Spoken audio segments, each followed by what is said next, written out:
I truly detested the first couple episodes of The Dangers in My Heart.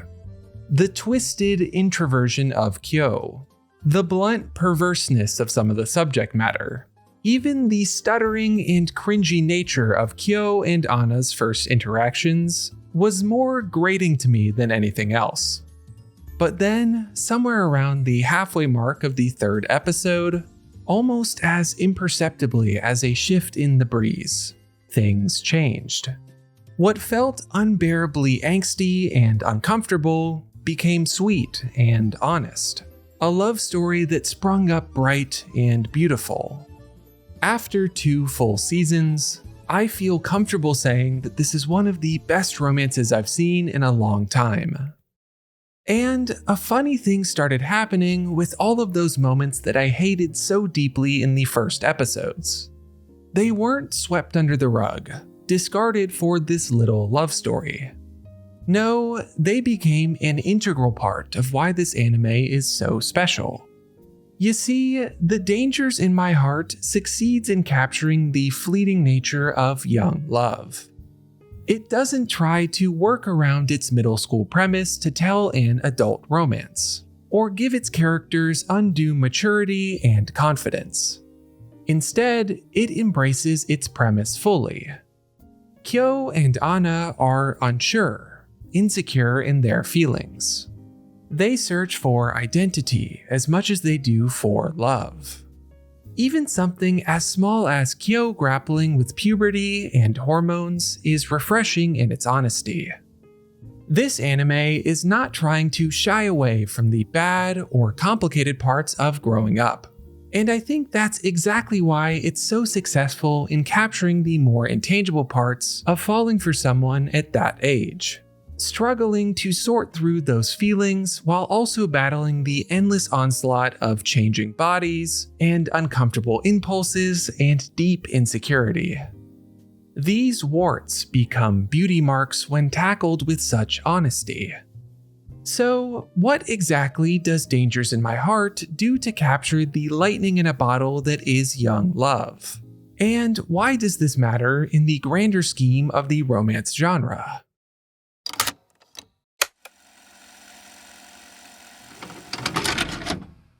Any romance anime is built around the little milestones of a relationship. Stuff like confessions, holding hands, a first kiss. As a result, these small moments take on outsized importance in the stories, given the most dramatic presentation. What I love about Dangers in My Heart is how its premise really justifies the pedestal all those critical moments get placed on. Because when you're at that age, a moment like holding hands would feel like the grandest thing in the world. Every moment of conversation or connection would feel like the most exciting and nerve-wracking experience. Anna and Kyo are just kids, and the show never fails to remind us of that. The knock-on effect is that all of the typical romance anime moments feel properly weighted in their revelatory over-the-topness. This also helps immensely with the pacing. What might be frustrating inaction in another show is instead the natural fidgeting and fretting of 2 young teenagers over their feelings. There's no playbook to your first love. And I think that comes through wonderfully in Dangers in My Heart. It's not afraid to resolve things incompletely and bring them up later, like when Kyo lied to Anna about why he was avoiding her. When the romance is clearly 2 middle schoolers stumbling through the dark in an attempt to figure out these swirling emotions and hopefully convey them to the person they care about, the stakes are turned down a notch. I think that's a huge reason why this show is so easy to enjoy. Light and heartwarming with the perfect dollop of teenage dramaticism. There's one serious thread that Dangers in My Heart carries throughout its story, and it's also intertwined with this anime's embrace of young love. Both Kyo and Anna struggle with purpose and identity as much as any other person their age. And I think this is where the real magic of the show resides.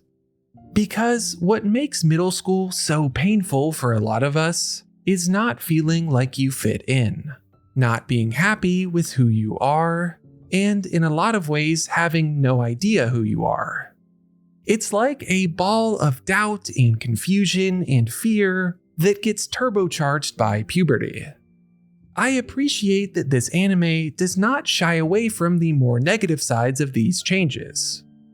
Kyo is a creep at the start, but the important part is that he can change. And it doesn't happen overnight. He has to work to make it happen. His relationship with Anna isn't just about love. It's about him growing up. Being able to tie those two ideas together, but not make them flatly the same thing, is spectacularly intricate storytelling. And Anna is on her own journey of self-discovery too.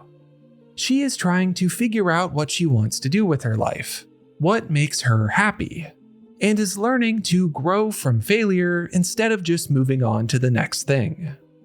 Both of them look to each other for support.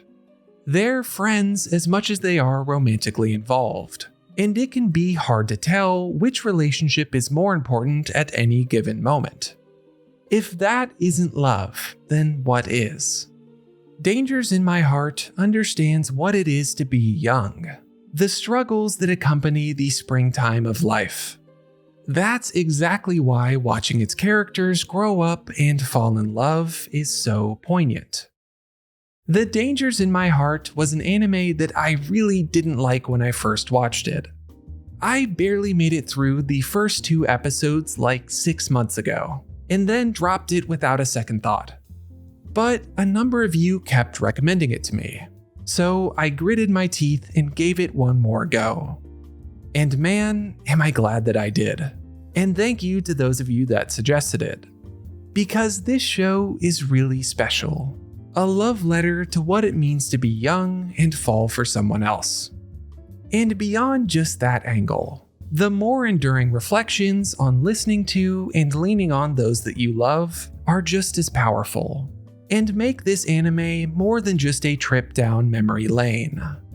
It's nostalgic in a way, but also heartwarming and funny and awkward and difficult and rewarding without ever skipping a beat. And before I forget, man, that end of episode bit with the title cards popping in just never got old. Some of them were goosebump inducing with the swelling music and great dialogue. From top to bottom, Dangers in My Heart was something more than worth the second chance, and maybe a good reminder to give everything a fair shot. The parts I revile may just end up becoming a big reason why it all works. And that ends today's episode of Love and Anime. If you enjoyed the video and like video essays about romance, anime, and romance anime, liking and subscribing helps a ton and will keep you in the loop, as does hitting the hype button on the mobile app. I'm Slam Anime, and I'll see you next time.